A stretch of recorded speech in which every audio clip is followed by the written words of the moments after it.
चलिए, क्या हाल चाल है? ठीक है। फाइनली आज पटना में बारिश हो गया ना। हाँ, मौसम देख रहे हैं, बारिश हुआ है तो मौसम थोड़ा ठीक हो गया है, समझे?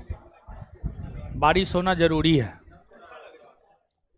पटना में बारिश होता ना है, सब पापी पटने में है। बात है कि पटना में जो है वृक्ष कहीं नजर आता है? कहीं नहीं।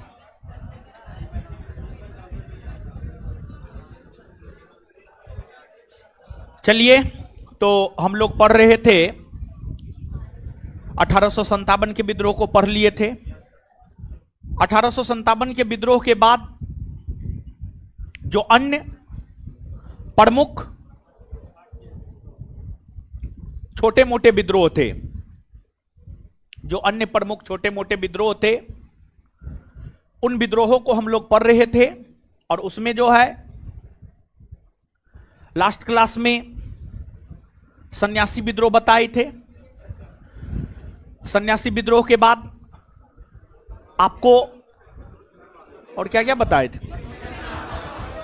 कित्तूर चेन्नम्मा विद्रोह और गडकरी और क्या, अहोम विद्रोह और पाइक विद्रोह और भी कुछ नहीं। चलिए, इतना विद्रोह बताए थे। तब आगे जो है अन्य विद्रोहों की भी चर्चा आगे हम आपके साथ करेंगे, लेकिन उससे पहले पिछले सेशन में जो विद्रोह के विषय में हम आपको बताए थे, उससे जो है 2-3-4 क्वेश्चन हम आपसे पूछ रहे हैं, आप फटाफट जवाब दीजिए। बताइए, कित्तूर चेन्नम्मा विद्रोह का नेतृत्व किसने किया था? चेन्नम्मा और रायन्ना। ठीक है, आगे बताइएगा, अहोम विद्रोह कहां हुआ था? असम में।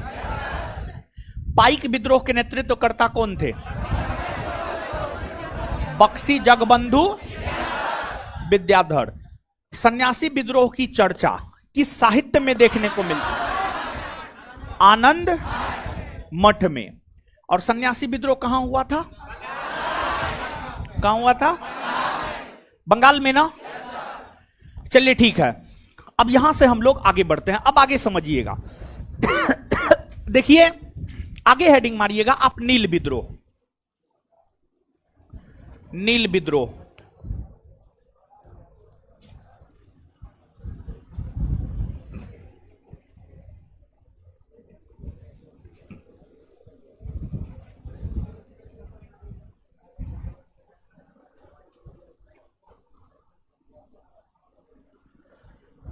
नील विद्रोह, ठीक है, नील विद्रोह। आइए, नील विद्रोह। आइए समझते हैं। पहले बोर्ड पे आइए, हेडिंग मारना लिए हैं, बोर्ड पे आइए, समझिए। है बैठिए। नील विद्रोह, देखिए, नील विद्रोह की अगर हम बात करें तो जो नील विद्रोह है, नील विद्रोह की अगर हम बात करें तो जो नील विद्रोह है, यह विद्रोह बंगाल के क्षेत्र में हुआ है। नील विद्रोह बंगाल के क्षेत्र में हुआ है। और नील विद्रोह किसानों के द्वारा किया गया एक विद्रोह था। बंगाल के किसानों के द्वारा किया गया एक विद्रोह था। यह विद्रोह 1859-60 ईस्वी में नील विद्रोह बंगाल के क्षेत्र में हुआ है। और इस विद्रोह के कारण क्या है, इसको आप समझिएगा। देखिए, बंगाल की जो भूमि है वह चावल उत्पादन के लिए उपयुक्त है। बंगाल की जो भूमि है, बंगाल की भूमि चावल उत्पादन के लिए उपयुक्त है। बंगाल की जो भूमि है वह चावल उत्पादन के लिए उपयुक्त है। बंगाल की भूमि जो कि चावल उत्पादन के लिए उपयुक्त है, तो बंगाल के किसान चावल की खेती करना ज्यादा पसंद करते थे। लेकिन अंग्रेज बंगाल के किसानों से जबरदस्ती नील की खेती करवाता था। नील की खेती करवाता था, क्योंकि अंग्रेज चावल का व्यापार नहीं करता था, अंग्रेज नील का व्यापार करता था, कॉफी का व्यापार करता था, चाय का व्यापार करता था, सूती कपड़ा का व्यापार करता था, अफीम का व्यापार करता था, सोडा का व्यापार करता था। तो नील, अफीम, चाय, सोडा, कॉफी, इन सभी वस्तुओं का व्यापार जो है अंग्रेज भारत के साथ करता था। तो चावल की खेती करने से तो अंग्रेजों को कोई फायदा नहीं हो रहा था। तो इसी वजह से अंग्रेज बंगाल के किसानों से जबरदस्ती नील की खेती करवाता था। नील की खेती करना किसानों के लिए लाभप्रद नहीं था, जिस वजह से बंगाल के किसान नील की खेती नहीं करना चाहते थे। बंगाल के किसान नील की खेती नहीं करना चाहते थे। बंगाल के किसान नील की खेती नहीं करना चाहते थे। और बंगाल के किसान दिगंबर विश्वास और बसंत विश्वास, दिगंबर विश्वास और विष्णु विश्वास, दिगंबर विश्वास और विष्णु विश्वास, दिगंबर विश्वास और विष्णु विश्वास के नेतृत्व में बंगाल के किसानों ने नील की खेती को बंद करते हुए जो आंदोलन की शुरुआत 1859 ईस्वी में की, नील की खेती को बंद करते हुए जो आंदोलन की शुरुआत 1859 ईस्वी में की, उसे ही नील विद्रोह कहा जाता है। यह विद्रोह काफी लोकप्रिय हुआ और इस विद्रोह की लोकप्रियता का कारण यह था कि उस समय का समाचार पत्र हिंदू पैट्रियट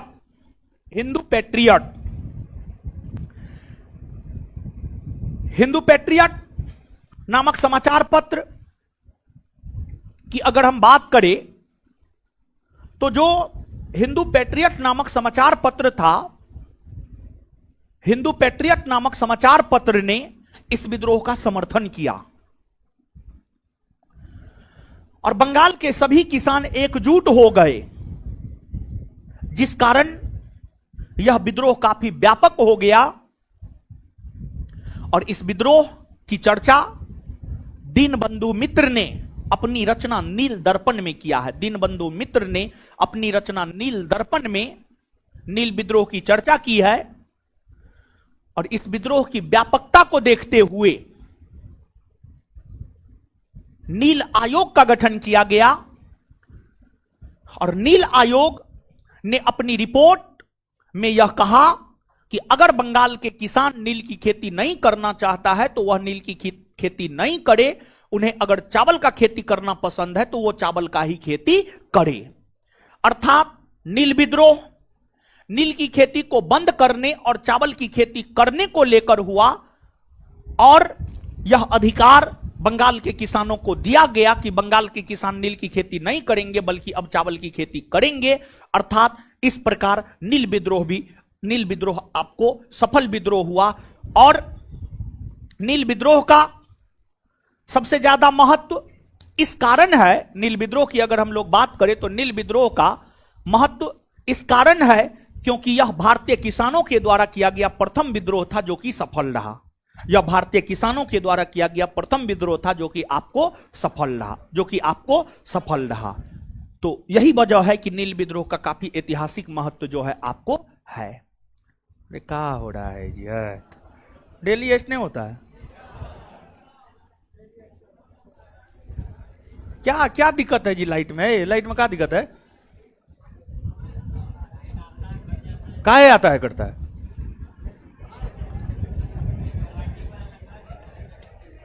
नील विद्रोह लिखिए।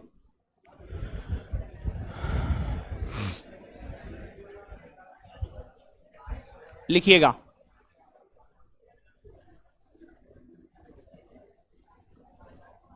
लिखिएगा।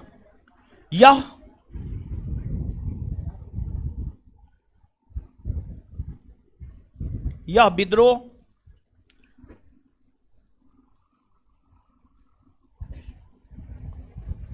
भारतीय किसानों द्वारा किया गया। यह विद्रोह भारतीय किसानों द्वारा किया गया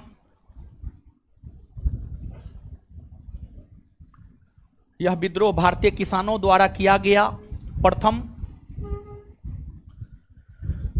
यह विद्रोह भारतीय किसानों द्वारा किया गया प्रथम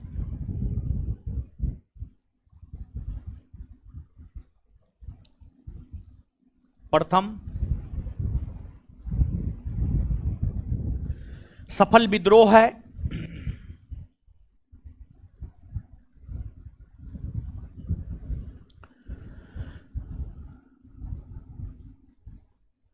यह विद्रोह बंगाल के क्षेत्र में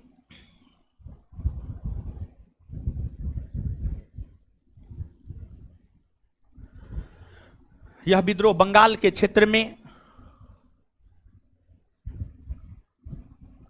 1859-60 ईस्वी में यह विद्रोह बंगाल के क्षेत्र में 1859-60 ईस्वी में यह विद्रोह बंगाल के क्षेत्र में 1859-60 ईस्वी में दिगंबर विश्वास और विष्णु विश्वास दिगंबर विश्वास और विष्णु विश्वास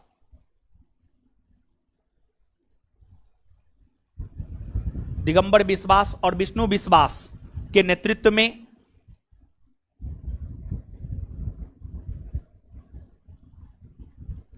दिगंबर विश्वास और विष्णु विश्वास के नेतृत्व में हुआ। दिगंबर विश्वास और विष्णु विश्वास के नेतृत्व में हुआ। इस विद्रोह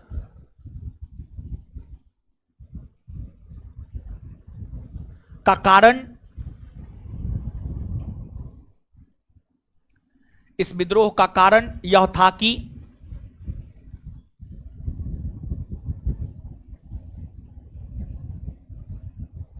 इस विद्रोह का कारण यह था कि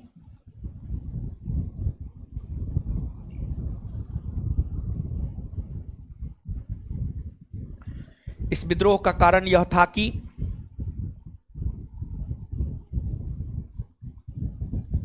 बंगाल के किसान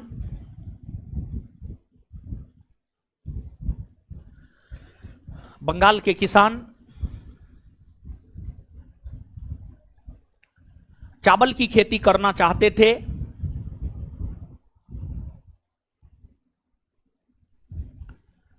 बंगाल के किसान चावल की खेती करना चाहते थे, लेकिन उनसे जबरन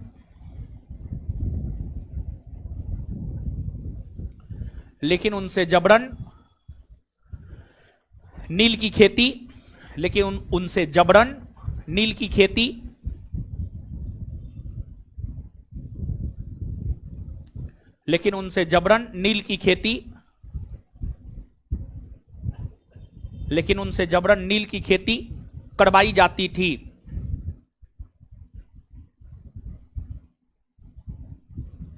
लेकिन उनसे जबरन नील की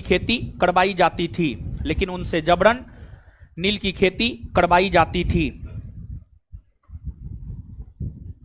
बंगाल के किसान नील की खेती नहीं करना चाहते थे, इसी को लेकर यह विद्रोह हुआ है। बंगाल के किसान नील की खेती नहीं करना चाहते थे,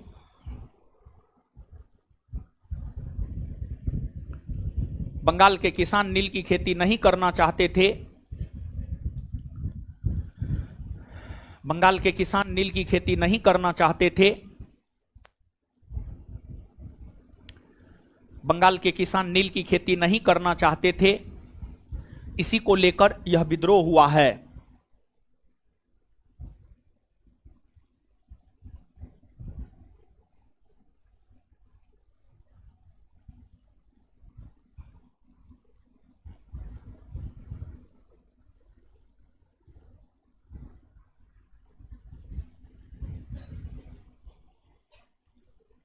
चलिए,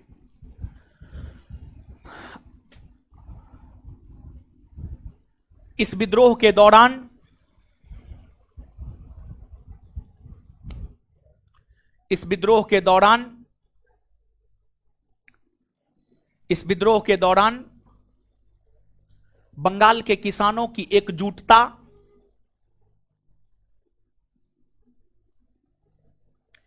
इस विद्रोह के दौरान बंगाल के किसानों की एकजुटता इस विद्रोह के दौरान बंगाल के किसानों की एकजुटता ने अंग्रेजी सरकार को अंग्रेजी सरकार को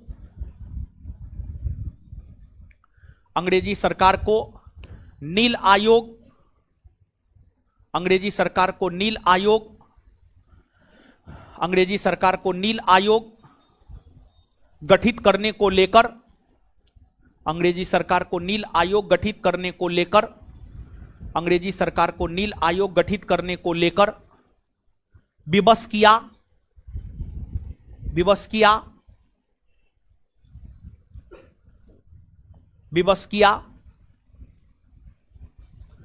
तत्पश्चात 1860 ईस्वी में 1860 तत्पश्चात 1860 ईस्वी में 1860 तत्पश्चात 1860 ईस्वी में 1860 ईस्वी में 1860 1860 ईस्वी में नील आयोग का गठन किया गया। नील आयोग का गठन किया गया।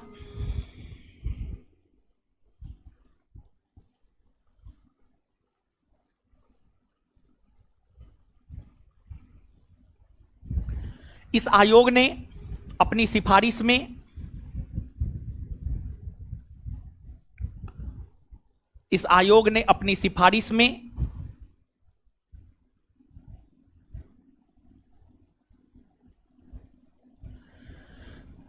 इस आयोग ने अपनी सिफारिश में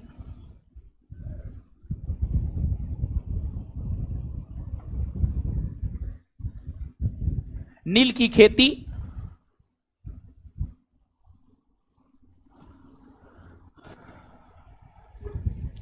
इस आयोग ने अपनी सिफारिश में नील की खेती पर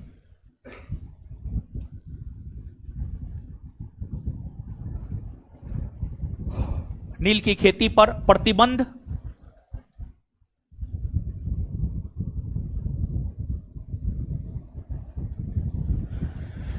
नील की खेती पर प्रतिबंध लगा दिया।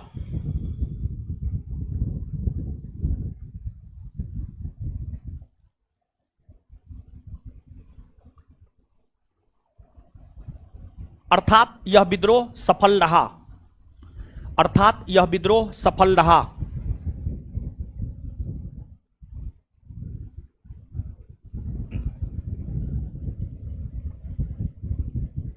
अर्थात यह विद्रोह सफल रहा।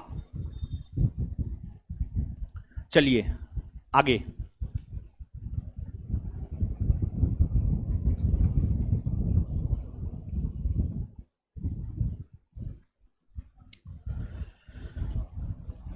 नील विद्रोह की चर्चा दीनबंधु मित्र ने अपनी रचना नील दर्पण में किया है।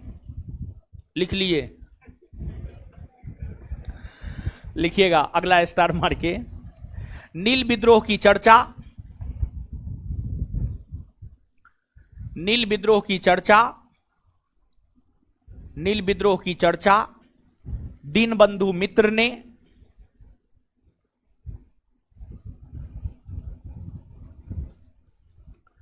नील विद्रोह की चर्चा दीनबंधु मित्र ने नील विद्रोह की चर्चा दीनबंधु मित्र ने अपनी रचना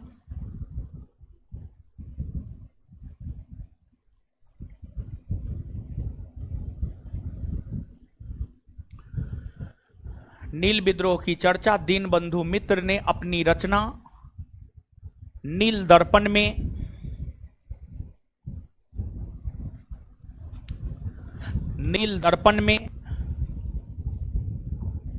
किया है।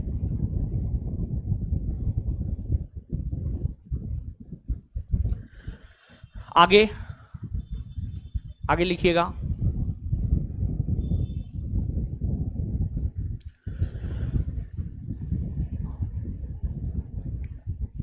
नील विद्रोह का समर्थन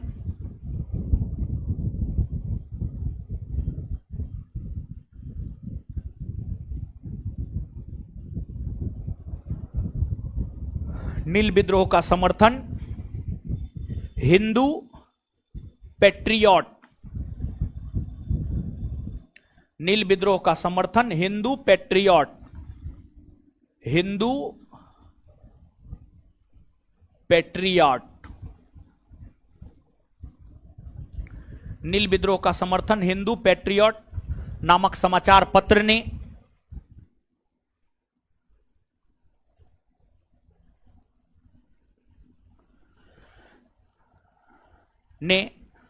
किया है।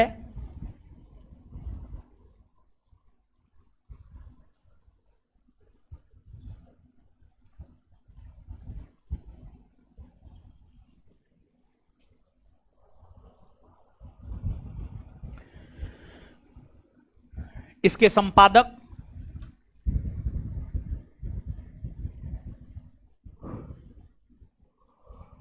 हरिश्चंद्र मुखर्जी, इसके संपादक हरिश्चंद्र मुखर्जी,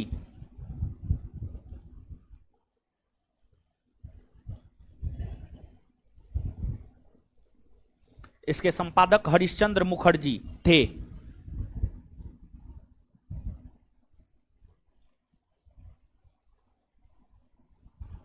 चलिए अब आगे आ जाइए। अब आगे हेडिंग मारिए पाबना विद्रोह।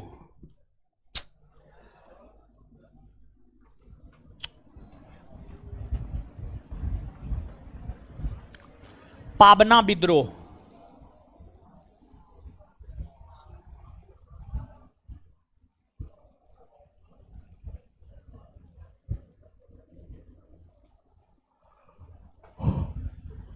पाबना विद्रोह, पाबना विद्रोह।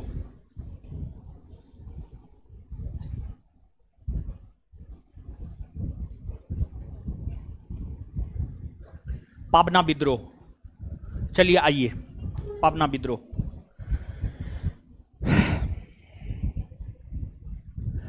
देखिए पाबना विद्रोह भी एक कृषक विद्रोह है, किसानों के द्वारा किया गया यह विद्रोह है। पाबना विद्रोह भी बंगाल के क्षेत्र में ही हुआ था, पाबना विद्रोह भी बंगाल के क्षेत्र में ही हुआ था। यह विद्रोह 1873 से 1876 ईस्वी के दौरान हुए हैं। यह विद्रोह 1873 से 1876 ईस्वी के दौरान हुए हैं। इस विद्रोह के नेतृत्वकर्ता ईशान चंद्र राय, केशव चंद्र राय, शंभुनाथ पाल। ईशान चंद्र राय, केशव चंद्र राय और शंभुनाथ पाल, इन लोगों ने इस विद्रोह को नेतृत्व प्रदान करने का काम किया। यह विद्रोह ब्रिटिश उपनिवेश के खिलाफ नहीं था, मतलब यह विद्रोह अंग्रेजों के खिलाफ नहीं था, यह विद्रोह अंग्रेजों के खिलाफ नहीं था, बल्कि यह विद्रोह जमींदारों के खिलाफ था, बल्कि यह विद्रोह भारतीय जमींदारों के खिलाफ था। वैसे भारतीय जमींदार जो किसानों का शोषण करता था, वैसे भारतीय जमींदार जो किसानों का शोषण करता था, जो किसानों का शोषण करता था और किसानों से अत्यधिक कर की वसूली करती थी, किसानों से अत्यधिक कर का वसूली करता था, उस प्रकार के जमींदार के खिलाफ ही यह विद्रोह हुआ था। उस प्रकार के जमींदार के खिलाफ ही पाबना विद्रोह हुआ था। और इस विद्रोह के दौरान ही यह नारा दिया गया था कि हम महारानी और सिर्फ महारानी का रैयत बनकर रहना चाहते हैं। इसका मतलब यह था, इस विद्रोह में भाग लेने वाले जो किसान थे, इस विद्रोह में भाग लेने वाले किसान इस बात को कहा कि हम सिर्फ और सिर्फ ब्रिटेन की महारानी का किसान बनकर रहना चाहते हैं। रैयत, रैयत का अर्थ होता है किसान। हम सिर्फ और सिर्फ ब्रिटेन की महारानी का रैयत अर्थात किसान बनकर रहना चाहते हैं, हम किसी जमींदार के अधीन नहीं रहना चाहते हैं। इस विद्रोह के दौरान ही दिया गया यह नारा है। और इस विद्रोह से संबंधित जो सबसे महत्वपूर्ण तथ्य है परीक्षा के लिहाज से, वह यही है, इस विद्रोह के दौरान जो यह नारा दिया गया है कि हम सिर्फ और सिर्फ महारानी का रैयत बनकर रहना चाहते हैं, यह काफी इंपोर्टेंट है। इस विद्रोह के दृष्टिकोण से यह प्रश्न काफी इंपोर्टेंट है, समझ गए? तो अब नीचे से लिखिएगा, पाबना विद्रोह।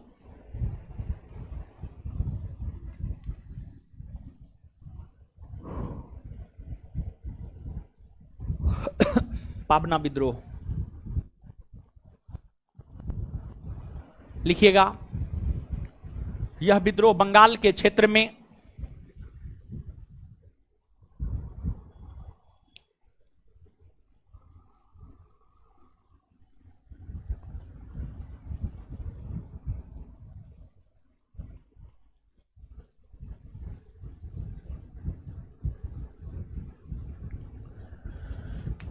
यह विद्रोह बंगाल के क्षेत्र में, यह विद्रोह बंगाल के क्षेत्र में 1873 से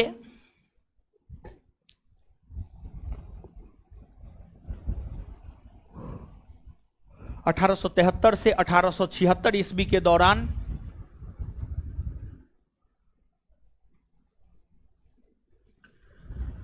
1873 से 1876 ईस्वी के दौरान 1873 से 1876 ईस्वी के दौरान हुए हैं।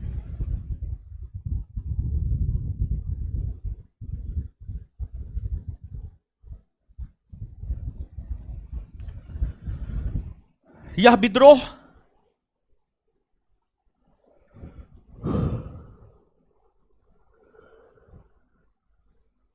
विद्रोह भारतीय किसानों द्वारा, यह विद्रोह भारतीय किसानों द्वारा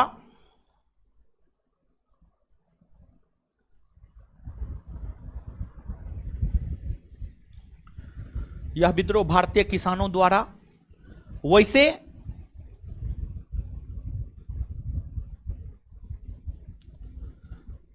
वैसे जमींदारों के खिलाफ हुआ है,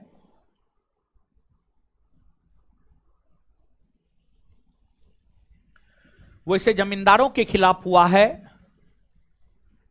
जो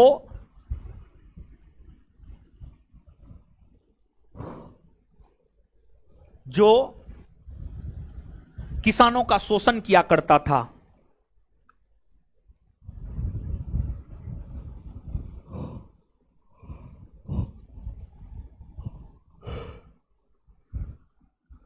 जो किसानों का शोषण किया करता था, जो किसानों का शोषण किया करता था,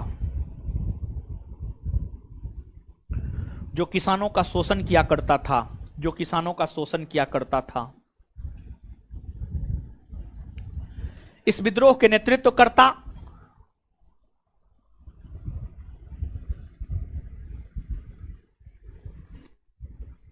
इस विद्रोह के नेतृत्वकर्ता ईशान चंद्र राय, ईशान, हे भगवान,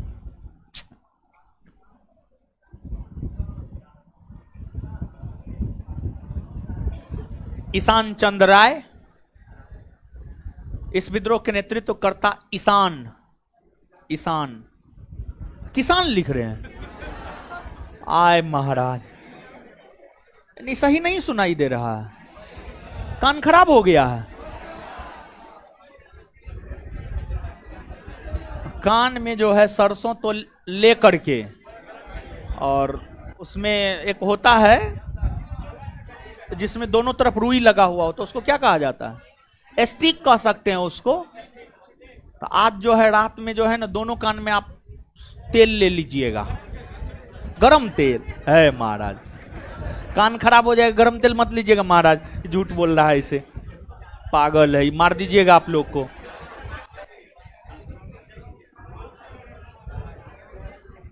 देखिए, जो 5 ज्ञानेंद्रियां हैं, क्या क्या है? आंख, कान, नाक, जीभ और त्वचा, यही ना है 5 गो। इसके साथ छेड़छाड़ नहीं होना चाहिए, समझे? नाक, कान, मुंह के साथ तो छेड़छाड़ करबे मत कीजिए। देखिए, यहां से ऊपर कोई छेड़छाड़ नहीं होना चाहिए, यहां से ऊपर, समझे? और काफी सतर्कता से जो है चीजों को करना है। एक एग्जांपल हम दे रहे हैं, सुनिए। परसों या तरसों का घटना है, बीएड का परीक्षा कब हुआ है? सोमवार को।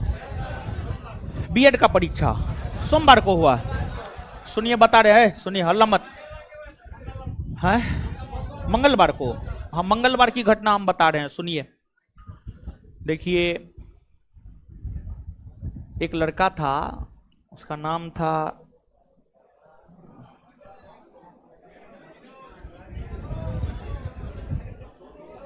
कोई आर्यन नाम था, अंकित आर्यन नहीं, अंकित आर्यन नहीं, कोई रंजन नाम था, कोई अपने संस्थान का विद्यार्थी था, ठीक है। पिछली बार अपने संस्थान से जुड़ा था, उससे पहले से भी टेस्ट से जुड़ा था, पिछली बार बैच उच किया, हॉस्टल में भी रहा था, पिछला वाला जो हॉस्टल था वहां पर भी रहा था वो। पिछली बार उसका सब चीज हुआ भी, लेकिन शरीर थोड़ा हट्ठा कट्ठा था, वेट थोड़ा शरीर में ज्यादा था। तो पिछली बार बिहार एसआई में जब वो दौड़ने के लिए गया तो उसको 8 मिनट समय लगा, 8 मिनट, जबकि 6.5 मिनट में दौड़ना है। मार्क अच्छा खासा था, दौड़ नहीं पाया। तो फिर बाद में आकर के हमसे पूछा था कि आगे क्या करे। हम बोले आपका जो मन है वो आप कीजिए। तो आगे बीपीएससी की ओर जो है मुड़ गया था वो, बीपीएससी का तैयारी कर रहा था, टीचर सबका, बीपीएससी टीचर, बीपीएससी मेन जो बीपीएससी है वो। तो हुआ क्या, जिस रोज परीक्षा हुआ है आपको बीएड का, मंगलवार को, सोमवार या मंगलवार को हुआ है। तो बीएड का परीक्षा देने के लिए पटना से वो अपने घर गया, समझे, और घर से एग्जाम देने के लिए निकला। थोड़ा दूर आगे निकल गया, 5 किलोमीटर, तो पता चला एडमिट कार्ड या आधार कार्ड दोनों में से एक वो भूल गया था, जिस वजह से दोबारा रिटर्न हुआ और एडमिट कार्ड जो भी भूला था वो दोनों लेकर के जो है वापस पुनः एग्जाम सेंटर की ओर रवाना हुआ। थोड़ा स्पीड में जा रहा था और जो है आपको हुआ ये कि कोई गाड़ी जो है ना, 4 व्हीलर कोई गाड़ी उसको टक्कर मार दिया, और हेलमेट नहीं पहने हुआ था, हेलमेट नहीं पहने हुआ था। कोई गाड़ी जो है टक्कर मारा और उस टक्कर का चोट जो है उसको सीधे यहाँ लगा, माथा में लगा, यहाँ लगा, और यहाँ चोट लगा और यहाँ पर जो है आपको कट गया, यहाँ पे कट गया ये वाला एरिया, और शरीर में कहीं कोई चोट नहीं था। स्पॉट डेथ हो गया, ऑन स्पॉट। नवादा का था, हाँ नवादा का था, नवादा का था, उसका नाम बता देते हैं, नवादा का था, हाँ नवादा का था, समझे। तो हेलमेट बहुत ज्यादा जरूरी है, समझे। आप लोग चीजों को समझते नहीं हैं, आप लोग इसको निगेटिव वे में लेते हैं। उसका नाम भी हम बता देते हैं, नवादा डिस्ट्रिक्ट का था, अच्छा लड़का था, पढ़ने में बहुत शानदार लड़का था, समझे। वीडियो उसका आया, हम तो देख नहीं पाए, समझे। कार्तिक आर्यन नाम था, कार्तिक आर्यन, बोले थे आर्यन लिखा हुआ था, कार्तिक आर्यन नाम था, और एकदम हट्ठा कट्ठा था। मतलब सोचिए ना, हमसे भी थोड़ा लंबा था, हमसे भी ज्यादा उसका था शरीर सब पूरा, हमारा तो सिर्फ पेटे ने फेंका हुआ है, समझे। उसका जो हाथ सब भी हमसे 1.5 गुना था कम से कम, समझे। बहुत हट्टा कट्टा लड़का था, शरीर में कहीं भी चोट नहीं, सिर्फ माथा पे चोट लगा और स्पॉट हो गया। बगल में हॉस्पिटल भी था, मुश्किल से 10 मिनट के रास्ता पर। हॉस्पिटल जाते जाते कि जब वो गिरा तो फिर उसको जो है उठाया गया, तो यानी कोई हरकत जो है उसका शरीर नहीं किया। हम लोग क्या समझते हैं जानते, वही लड़का अगर हेलमेट पहना हुआ रहता तो ठीक है, चोट लगता, माथा में चोट लगता, हो सकता था हाथ गोड़ टूटता, गिरता हाथ गोड़ टूटता, चोट लगता, लेकिन वो मरता नहीं वो, अगर वो हेलमेट पहने रहता तो मरता नहीं। और जीवन से बढ़ के थोड़े कुछ है जी, कुछ नहीं है। बहुत बड़ा कर्म किए होंगे, बहुत अच्छा कर्म किए होंगे, तब जाकर आप मानव के तौर पर अवतरित हुए हैं, समझ गए। तो इस जीवन को ऐसे गंवाना नहीं चाहिए। हेलमेट हम लोग क्या समझते हैं, हम लोग अपना हीरोगिरी दिखाते हैं, लेकिन छोटी छोटी घटना पूरे सब चीज को खराब कर देता है, समझ गए। मान लिया जाए कि अब देखिए उसके परिवार, शादी विवाह नहीं हुआ था, लेकिन फिर भी एक परिवार ने अपने जवान बेटा को खो दिया। मां बाप के लिए सबसे बड़ा कष्टदायी चीज क्या होता है जानते हैं? मां बाप के लिए सबसे बड़ा कष्टदायी होता है अपने जवान बेटा को खोना। इससे बड़ा कष्ट मां बाप के लिए कुछ हो ही नहीं सकता है, समझ गए। तो गाड़ी उड़ी जब भी चलाइए, अरे दादागिरी नहीं दिखाना है। अरे जीवन रहेगा तो बहुत जगह दादागिरी दिखा सकते हैं। तो ये सब चीज पर जो है आपको अच्छे से गाड़ी चलाना चाहिए। गाड़ी और जिंदगी दोनों को उतना ही स्पीड करना चाहिए जितना को आप कंट्रोल कर सकते हैं। अगर ज्यादा कीजिएगा तो गाड़ी भी आप संभाल नहीं पाइएगा, आपका एक्सीडेंट होगा, और जीवन भी अगर ज्यादा स्पीड में चलाइएगा वो भी आपसे संभल नहीं पाएगा, वो भी आपको मृत्यु की ओर ही लेकर के जाएगा, समझ गए। तो सेफ्टी जरूरी है, हेलमेट जरूरी है। चलिए अब आइए, है इसके नेतृत्व करता ईशान चंद्र राय, केशव चंद्र राय और शंभुनाथ पाल ने। इसके नेतृत्व करता ईशान चंद्र राय, केशव चंद्र राय और शंभुनाथ पाल ने। इसके नेतृत्व करता ईशान चंद्र राय, केशव चंद्र राय और शंभुनाथ पाल ने किया था।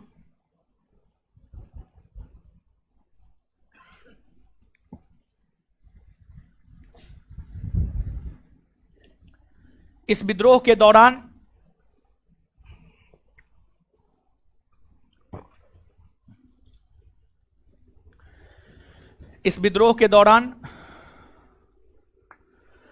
किसानों ने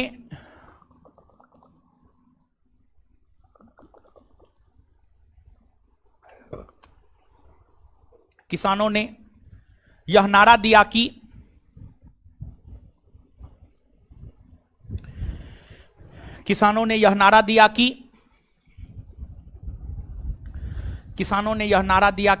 की के बाद डैश के बाद इन्वर्टेड कोमा। किसानों ने यह नारा दिया कि के बाद डैश के बाद इन्वर्टेड कोमा। किसानों ने यह नारा दिया कि के बाद डैश के बाद इन्वर्टेड कोमा। हम महारानी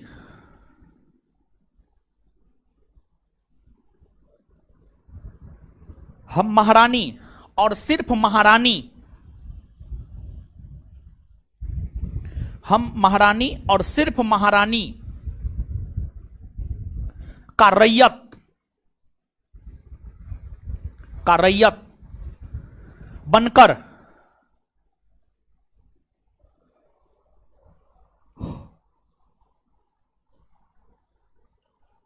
रहना चाहते हैं, का रैयत बनकर रहना चाहते हैं।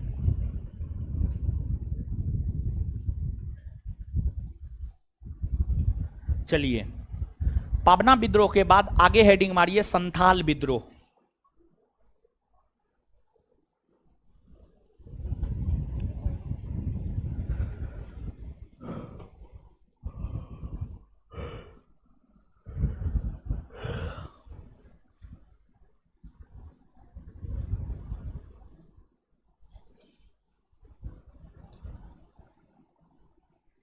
संथाल विद्रोह। देखिए, आइए संथाल विद्रोह को हम लोग समझते हैं। देखिए, आइएगा बोर्ड पे, संथाल विद्रोह। संथाल विद्रोह की अगर हम बात करें तो जो संथाल विद्रोह है यह बिहार और झारखंड के क्षेत्र में हुआ था। आज के बिहार के भागलपुर और आज के झारखंड के बीरभूम इलाका में संथाल विद्रोह जो है आपको हुआ था। संथाल विद्रोह 1857 के विद्रोह के ठीक पूर्व संध्या, 1857 के विद्रोह के ठीक पूर्व संध्या का मतलब यह नहीं है कि 10 मई 1857 से 1857 के विद्रोह की शुरुआत हुई है और 9 मई 1857 को यह विद्रोह हुआ है, नहीं। 1857 के विद्रोह के ठीक पूर्व संध्या मतलब 1855-56। तो 1857 के विद्रोह के ठीक पहले 1855-56 ईस्वी में 1855-56 ईस्वी में संथाल विद्रोह सिद्धू और कान्हू के नेतृत्व में हुआ। सिद्धू और कान्हू के नेतृत्व में हुआ। संथाल एक जनजाति है, आदिवासी है। भारत में सैकड़ों की संख्या में अलग अलग आदिवासी समुदाय के लोग पाए जाते हैं। हो, मुंडा, उराव, गारो, खासी, जयंतिया, संथाल, मीना, गरसिया, थारू, खेड़बार, ये सब क्या है? भारत की जनजाति है। ये सब भारत की जनजाति है। तो संथाल भी भारत की एक जनजाति है और वर्तमान में यह जनजाति झारखंड, बिहार, बंगाल, ओडिशा जैसे राज्यों में वर्तमान में भी यह जनजाति पाई जाती है। तो संथाल जनजाति के ही थे सिद्धू और कान्हू। सिद्धू और कान्हू दोनों संथाल जनजाति के ही थे। इन दोनों के द्वारा ही संथाल विद्रोह को नेतृत्व प्रदान किया गया। अब सवाल यह उठता है कि संथाल विद्रोह क्यों हुए? संथाल विद्रोह क्यों हुए? संथाल विद्रोह होने के पीछे कई कारण थे। संथाल विद्रोह की अगर हम लोग बात करें तो संथाल विद्रोह होने के पीछे जो है कई सारे कारण थे। उसमें एक कारण था संथाल जनजाति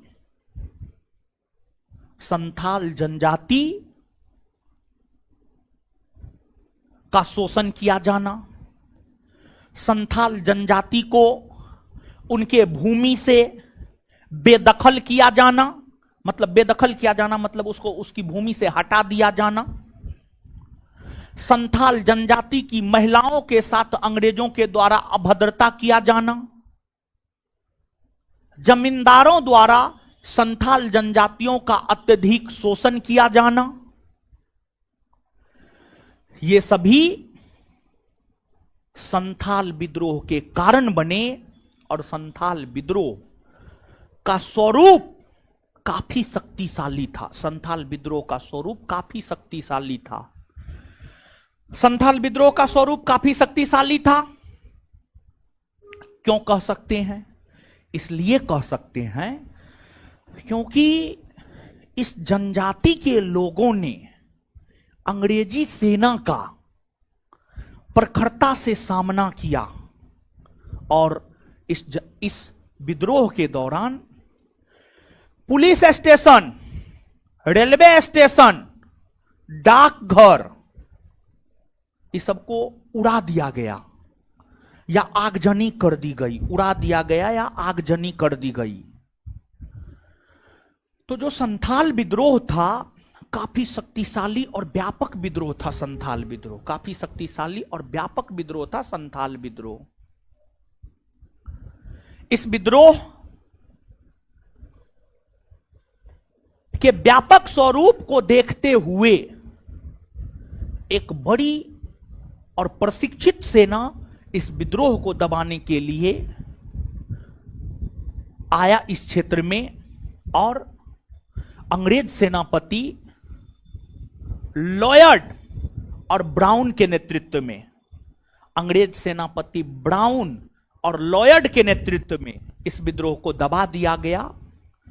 और फिर इस विद्रोह को दबाने के बाद एक नया जिला बनाया गया, संथाल जिला, संथाल जिला। और अंग्रेजी सरकार के द्वारा संथाल जनजातियों के लोगों को लेकर एक कानून भी बनाए गए, जिसे संथाल परगना काश्तकारी अधिनियम कहा गया। संथाल परगना काश्तकारी अधिनियम कहा गया। और संथाल परगना काश्तकारी अधिनियम में यह प्रावधान किया गया कि संथाल जनजाति के लोग गैर संथाल को अपने भूमि का अंतरण नहीं करेगा, और अगर करता है तो यह गैर कानूनी माना जाएगा, यह गैर कानूनी माना जाएगा, यह गैर कानूनी माना जाएगा। मतलब इसका यह है कि संथाल जनजाति का जमीन आम लोग नहीं खरीद सकता है, अगर खरीदते भी हैं गैर कानूनी होगा। आपको एक झारखंड में कोई एक युवा है जो संसद का चुनाव भी लड़ा था, हार गया था, क्या नाम है? जयराम महतो, जयराम महतो, यही नाम है। वो यही सब मुद्दा उठाता है, जयराम महतो यही सब मुद्दा उठाता है। जयराम महतो कहता है, बड़ी क्रांतिकारी युवा है, बड़ी निर्भीक निडर युवा है, उसका हम एगो क्लिप देखे हैं, समझ गए, इसी वजह से नाम नहीं याद था। उसका एक क्लिप देखे थे, उसमें था कि वो गया था आपको नामांकन करने के लिए, लोकसभा चुनाव में नामांकन करने के लिए गया था, और उसी दौरान जो है पुलिस उसको किसी केस में गिरफ्तार करने के लिए आ गया था। तो पुलिस से बड़ी निर्भीकता पूर्वक, निडरता पूर्वक जो है वार्ता किया और पुलिस तक को हड़का दिया, समझ गए। तो निडर निर्भीक है और उसकी मांग जायज है, उसकी मांग जायज है। चुनाव हार गया है वो, ठीक है, चुनाव हार गया है जयराम महतो, लेकिन उसकी मांग जायज है। वो जो बात करता है उसमें इस बात को भी रखता है कि जब अंग्रेज हम आदिवासियों से जमीन नहीं ले सका, जब अंग्रेजी काल में हम आदिवासी जमीन नहीं दिए, अंग्रेजी शासन के दौरान का कानून है, तो अब हम आदिवासी समुदाय के लोग अपना जमीन किसी को क्यों दें? मांग तो जायज है, मांग सही है, समझ गए। तो मेन जानते हैं जो विवाद होता है, आप देखते होंगे अपने समाज में, समाज में कौन है? समाज में हम ही लोग रहते हैं, हम ही लोग को मिलाकर के समाज बनता है। समाज में देखते होंगे जो झगड़ा होता है भूमि के कारण, भूमि के कारण, बित्ता पर भूमि के कारण कान कपार फूट जाता है। ज्यादा भूमि ना है, बित्ता भर, समझे? तो उस प्रकार का सिचुएशन अगर हो ना, छोड़ दीजिए, कहिए तुम ही खुश रहो, समझ गए। लेकिन आप लोग ऐसा कीजिएगा, कथनी और करनी में बड़ी अंतर हो जाता है, समझे? तो खैर ठीक है, जो है सो है। अब सुनिए हीरो सब है, सुनिए। तो हुआ क्या, इस विद्रोह का नेतृत्व तो सिद्धू और कान्हू ने किया। सबसे पहले सिद्धू को गिरफ्तार कर लिया गया और फिर आगे चलकर कान्हू को गिरफ्तार कर लिया गया। मुख्य नेता को ही गिरफ्तार कर लिया गया, और जैसे ही मुख्य नेता को गिरफ्तार कर लिया गया तो सिद्धू कान्हू का भाई था चांद और भैरव। चांद और भैरव ने भी इस विद्रोह को नेतृत्व प्रदान किया, लेकिन ये दोनों उतने अधिक योग्य नहीं थे और अंततः 1856 आते आते ब्राउन और लॉयड नामक सेनापति के नेतृत्व में इस विद्रोह को दबा दिया गया और संथाल जिला का गठन किया गया और संथाल जनजाति के लोगों के लिए जो है आपको संथाल परगना काश्तकारी अधिनियम लाया गया और इस अधिनियम के तहत संथाल जनजाति के लोगों के भूमि का अंतरण गैर संथाल में नहीं हो सकता, गैर संथाल में नहीं हो सकता है, इसे गैर कानूनी घोषित कर दिया गया। संथाल जनजाति के लोगों को भूमि दे सकता है, लेकिन गैर संथाल को नहीं दे सकता है। समझे बात को? तो नीचे से लिखिए।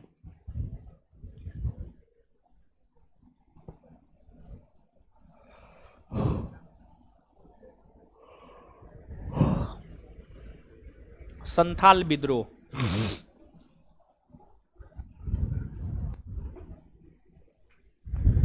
यह विद्रोह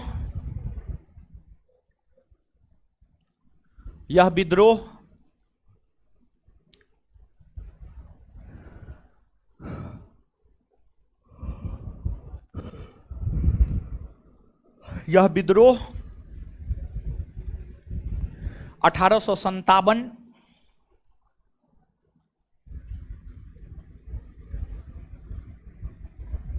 के सिपाही विद्रोह से ठीक पहले, यह विद्रोह 1857 के सिपाही विद्रोह से ठीक पहले 1857 के सिपाही विद्रोह से ठीक पहले 1855-56 ईस्वी में 1855-56 ईस्वी में सिद्धू, कान्हू, चांद, भैरव, सिद्धू, कान्हू, चांद, भैरव, कोमा देते जाइएगा, सिद्धू कोमा कान्हू कोमा चांद कोमा भैरव के नेतृत्व में हुआ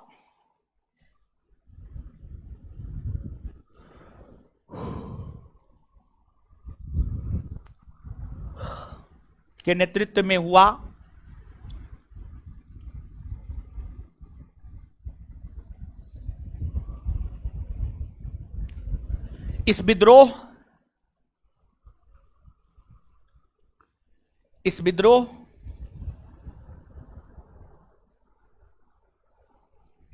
का कारण निम्न है।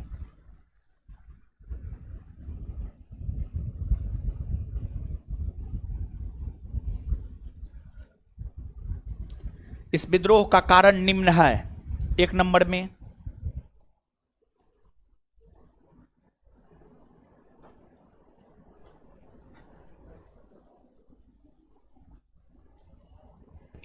में संथाल जनजाति के लोगों को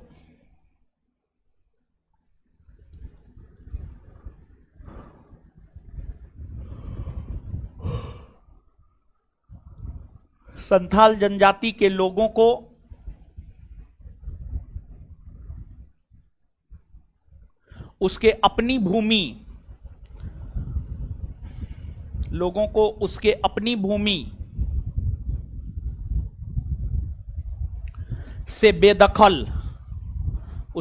भूमि से बेदखल किया जाना,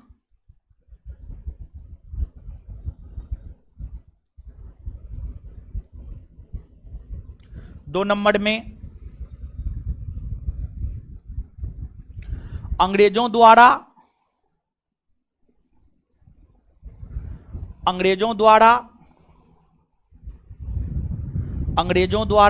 संथाल महिलाओं के साथ दुर्व्यवहार किया जाना, अंग्रेजों द्वारा संथाल महिलाओं के साथ दुर्व्यवहार किया जाना। अंग्रेजों द्वारा संथाल महिलाओं के साथ दुर्व्यवहार किया जाना। अंग्रेजों द्वारा संथाल महिलाओं के साथ दुर्व्यवहार किया जाना। अंग्रेजों द्वारा संथाल महिलाओं के साथ दुर्व्यवहार किया जाना। नेक्स्ट, जमींदारों द्वारा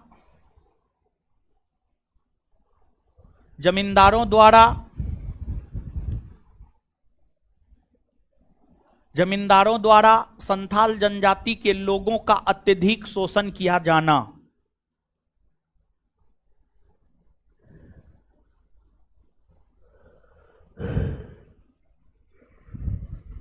जमींदारों द्वारा संथाल जनजाति के लोगों का अत्यधिक शोषण किया जाना।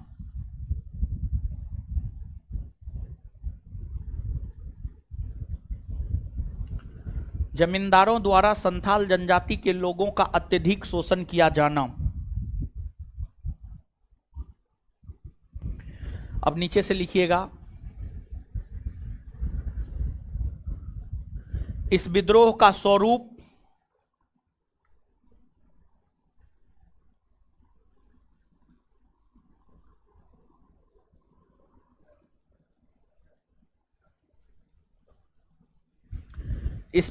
स्वरूप काफी व्यापक था।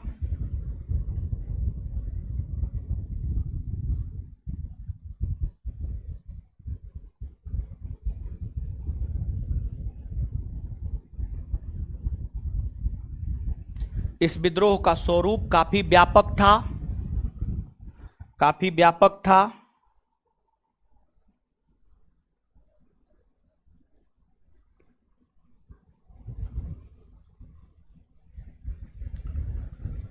इस विद्रोह के दौरान रेलवे स्टेशन, पुलिस स्टेशन, डाकघर में आग लगा दिया गया था।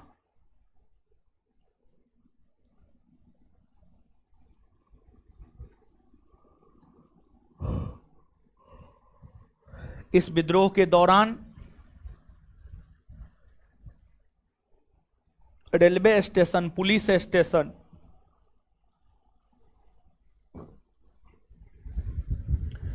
इस विद्रोह के दौरान रेलवे स्टेशन, पुलिस स्टेशन, डाकघर में आग लगा दिया गया था।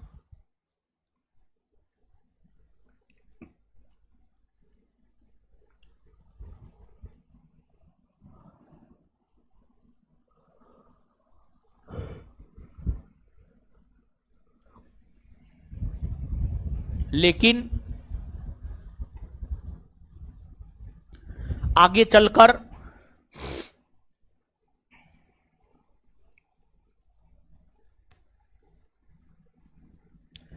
सिद्धू और कान्हू को गिरफ्तार कर लिया गया।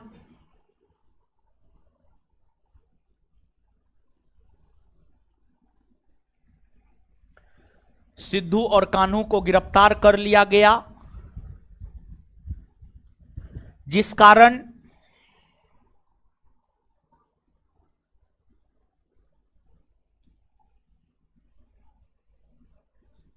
सिद्धू और कान्हू को गिरफ्तार कर लिया गया, जिस कारण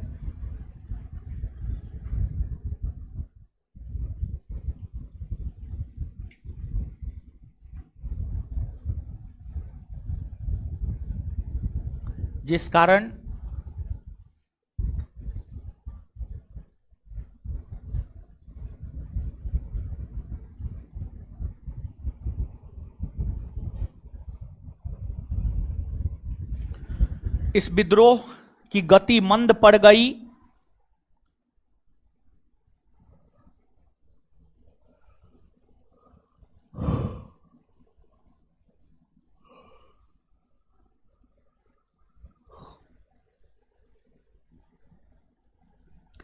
गति मंद पड़ गई और फिर अंग्रेज सेनापति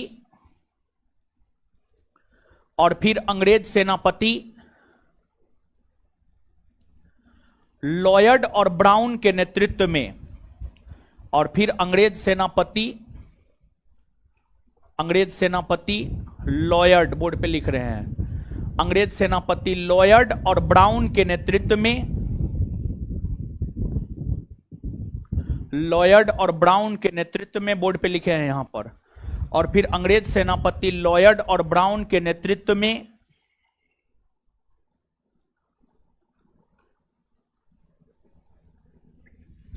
इस विद्रोह को दबा दिया गया।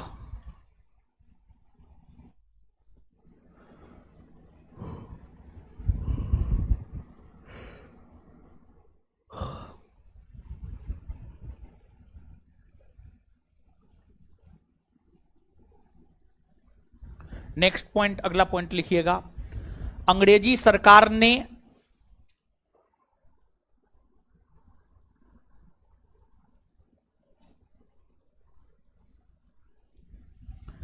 संथाल परगना काश्तकारी अधिनियम, अंग्रेजी सरकार ने संथाल परगना काश्तकारी अधिनियम, अंग्रेजी सरकार ने संथाल परगना काश्तकारी अधिनियम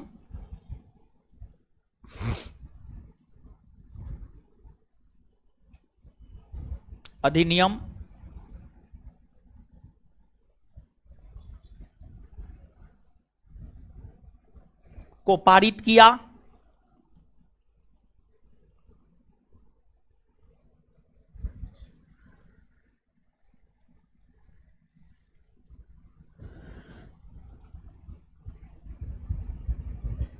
जिसके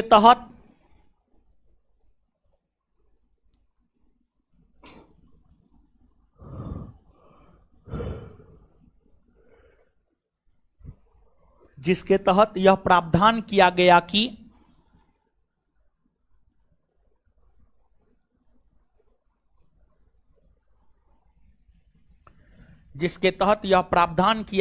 कि संथाल जनजाति के लोग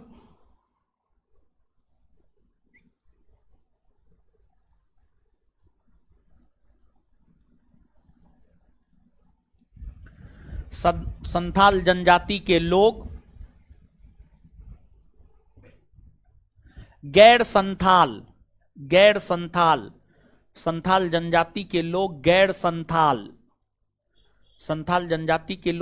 संथाल को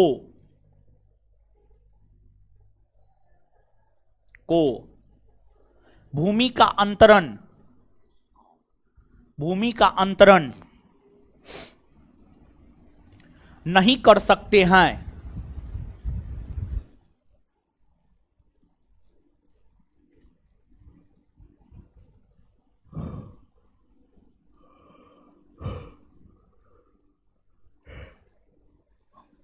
अगर ऐसा होता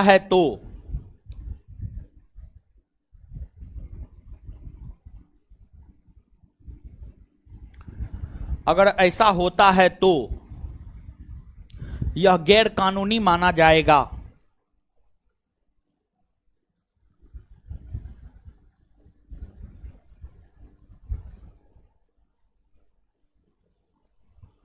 अगर ऐसा होता है तो यह गैर कानूनी माना जाएगा। चलिए, यह हो गया संथाल विद्रोह के विषय में। संथाल विद्रोह के बाद आगे हम लोग जानते हैं मुंडा विद्रोह। आगे हेडिंग मारिए आप, मुंडा विद्रोह।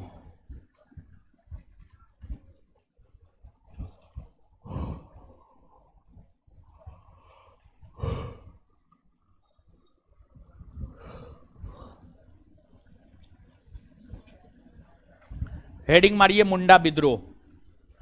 मुंडा विद्रोह, आइए मुंडा विद्रोह समझते हैं हम लोग मुंडा विद्रोह को। आइए तो बोर्ड पे आइए, देखिए मुंडा विद्रोह को उलगुलान विद्रोह या महान हलचल विद्रोह भी कहा जाता है। जो मुंडा विद्रोह है, मुंडा विद्रोह की अगर हम लोग बात करें तो मुंडा विद्रोह को उलगुलान विद्रोह या महान हलचल विद्रोह भी कहा जाता है। महान हलचल विद्रोह भी कहा जाता है।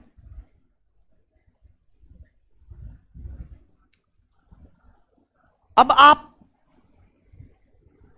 मुंडा विद्रोह झारखंड में हुआ है, झारखंड में, और इस विद्रोह के नेतृत्व करता थे बिरसा मुंडा। बिरसा मुंडा यह विद्रोह 1899 ईस्वी से लेकर 1900 ईस्वी के बीच, मुंडा विद्रोह 1899 ईस्वी से लेकर 1900 ईस्वी के बीच, मुंडा विद्रोह 1899 ईस्वी से लेकर 1900 ईस्वी के बीच बिरसा मुंडा के नेतृत्व में झारखंड के क्षेत्र में हुआ है। अब सवाल यह उठता है, इस विद्रोह के होने का कारण क्या था? देखिए, इस विद्रोह के होने का कारण था खुटकट्टी प्रथा। खुटकट्टी प्रथा, खुटकट्टी प्रथा। अब खुटकट्टी प्रथा क्या है, इसको आप थोड़ा सा समझिएगा।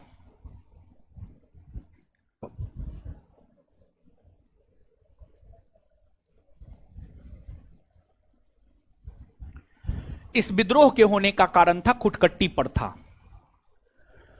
खुटकट्टी प्रथा का हिंदी में अर्थ होता है सामूहिक खेती। सामूहिक खेती, सामूहिक खेती। देखिए, मुंडा जनजाति के लोगों में संयुक्त परिवार का प्रचलन था। संयुक्त परिवार का मतलब होता है जब परिवार के सभी सदस्य एक साथ मिलकर रहे, तो वही होता है संयुक्त परिवार। अब जब परिवार संयुक्त है, परिवार एकजुट है, परिवार एक है, तो जो खेती होगा, जो खेती होगा, खेती भी तो संयुक्त ही होगा। तो मुंडा जनजाति में, मुंडा भी एक जनजाति है, आदिवासी है, मुंडा जनजाति में खुटकट्टी प्रथा का प्रचलन था, मतलब सामूहिक खेती का प्रचलन था। मतलब सामूहिक खेती का प्रचलन था। सामूहिक खेती का प्रचलन था आपको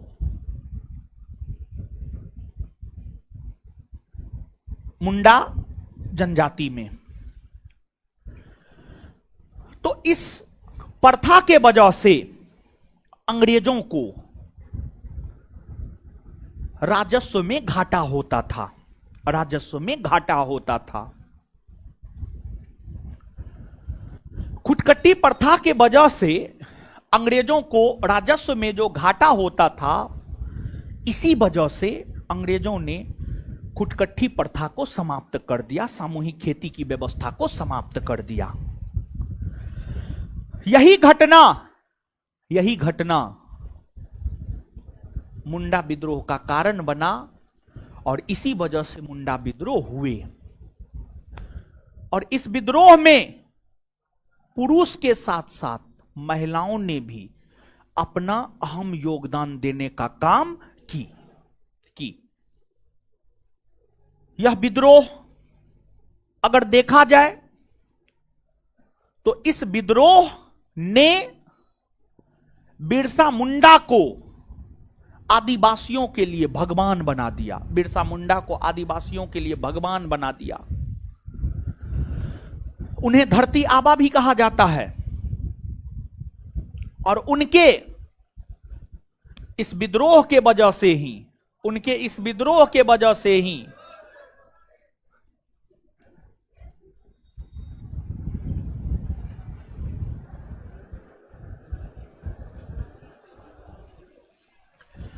उनके इस विद्रोह के वजह से ही अंग्रेजों ने दिक्कुओं को, मतलब बाहरी लोगों को, आदिवासियों के जमीन खरीदने के ऊपर रोक लगा दिया। और इस विद्रोह के कारण ही बैठ बेगारी प्रथा का भी अंत किया गया। बैठ बेगारी प्रथा मतलब जबरन किसी से काम करवा लेना और उसको उसका मजदूरी नहीं देना, वही होता है बैठ बेगारी प्रथा। तो बैठ बेगारी प्रथा का अंत मुंडा विद्रोह के कारण ही हुआ। डिक्कू यानी बाहरी लोग, मुंडा जनजाति के लोग अपने जनजाति के अलावे अन्य लोगों को दिक्कू कहकर पुकारता था, मतलब बाहरी लोग। और 1900 ईस्वी में बिरसा मुंडा का निधन भी हो गया था। काफी कम उम्र में बिरसा मुंडा का निधन हुआ था। संभवतः बिरसा मुंडा का जन्म 1875 में हुआ था और लगभग मात्र 25 वर्ष में आदिवासियों का मसीहा बन गया था, आदिवासियों का भगवान बन गया था, आदिवासियों का भगवान बन गया था। और फिर 1900 ईस्वी में जेल में रहते हुए ही बिरसा मुंडा का बीमारी के कारण निधन हो गया था। समझ गए, बीमार पड़ गए थे और फिर उनका निधन हो गया। समझ गए। अब नीचे से लिखिएगा मुंडा विद्रोह।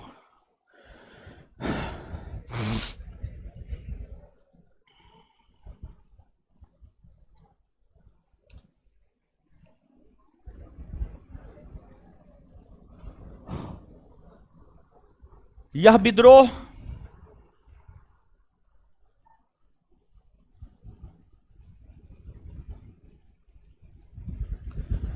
यह विद्रोह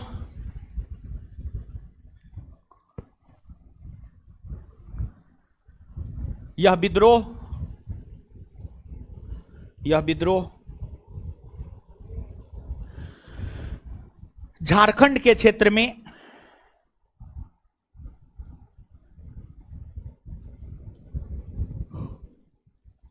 झारखंड के क्षेत्र में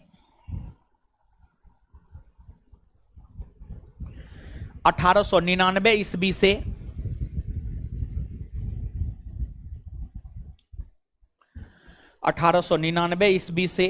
1900 ईस्वी के दौरान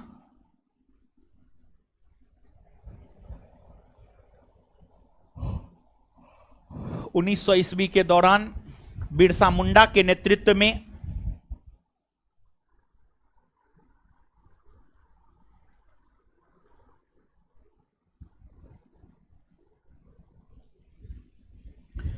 बिरसा मुंडा के नेतृत्व में हुआ। बिरसा मुंडा के नेतृत्व में हुआ। बिरसा मुंडा के नेतृत्व में हुआ। इस विद्रोह को उलगुलान विद्रोह लिख देते हैं, चिंता नहीं करना है।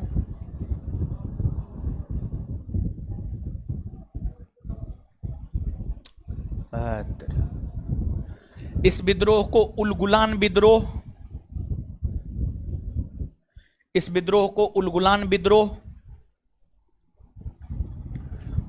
विद्रोह या महान हलचल विद्रोह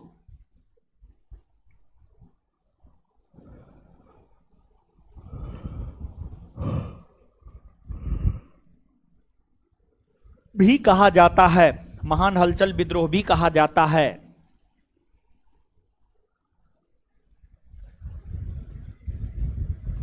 इस विद्रोह का कारण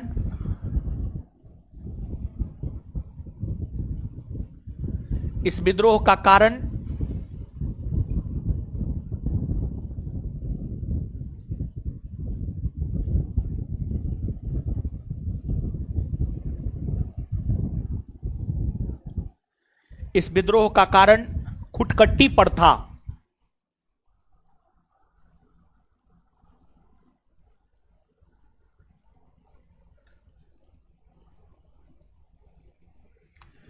इस विद्रोह का कारण खुटकट्टी प्रथा था।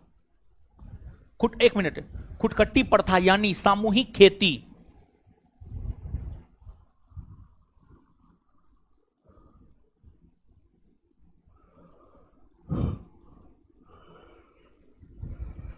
सामूहिक खेती की व्यवस्था,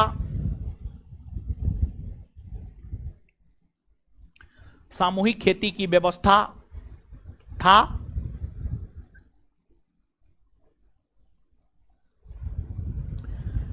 इस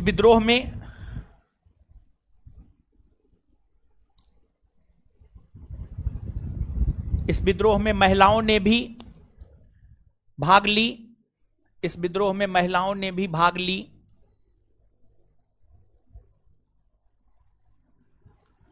इस विद्रोह में महिलाओं ने भी भाग ली।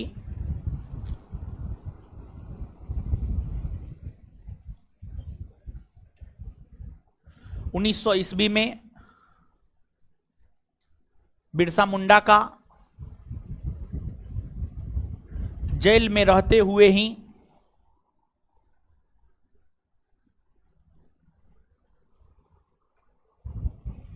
1900 ईस्वी में बिरसा मुंडा का जेल में रहते हुए ही निधन हो गया।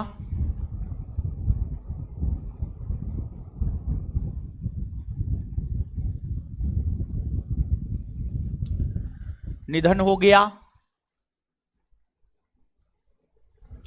निधन हो गया।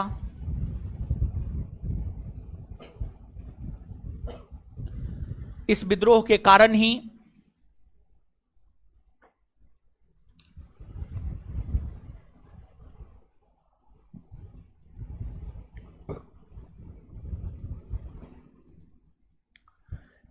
के कारण ही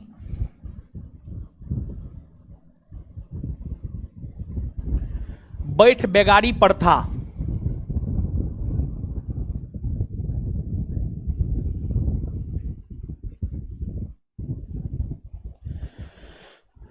इस विद्रोह के कारण ही बैठ बेगारी प्रथा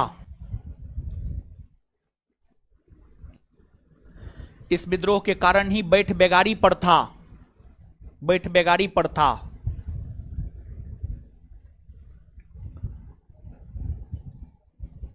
का अंत हुआ।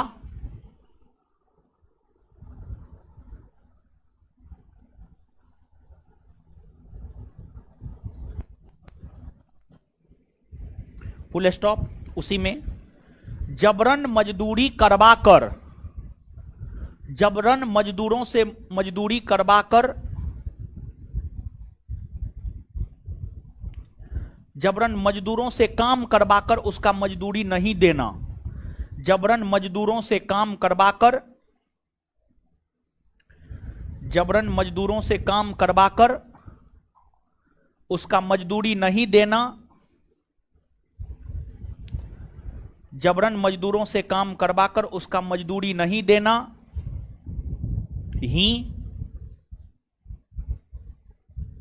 बैठ बेगारी प्रथा कहलाती है।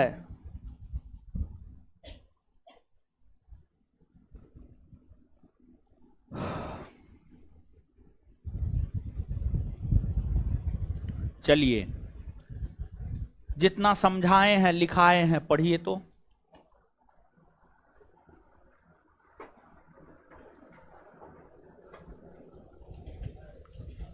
पढ़िए।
पढ़ लिए, दीजिए तो कॉपी है हीरो। आइए होश हवास में याद कीजिएगा। इन अपना है ज्ञान बिंदु में, दिमाग है एनआईटी घाट पे, समझे। शारीरिक मानसिक वैचारिक हर तौर पे यहीं रही है। भारतीय किसानों द्वारा किया गया प्रथम सफल विद्रोह, नील विद्रोह कहां हुआ है? कहां हुआ है? कब से कब? कब से कब? किसके नेतृत्व में? किसके नेतृत्व में? नील विद्रोह की चर्चा कौन साहित्य में देखने को मिलती? नील दर्पण के रचयिता, नील दर्पण के रचयिता दीनबंधु। नील विद्रोह का समर्थन किस समाचार पत्र ने किया? किसने किया? हिंदू। पाबना विद्रोह किस क्षेत्र में हुआ? पाबना विद्रोह किस क्षेत्र में हुआ? कब से कब? 1873 से 1800। पाबना विद्रोह का नेतृत्व करता कौन था?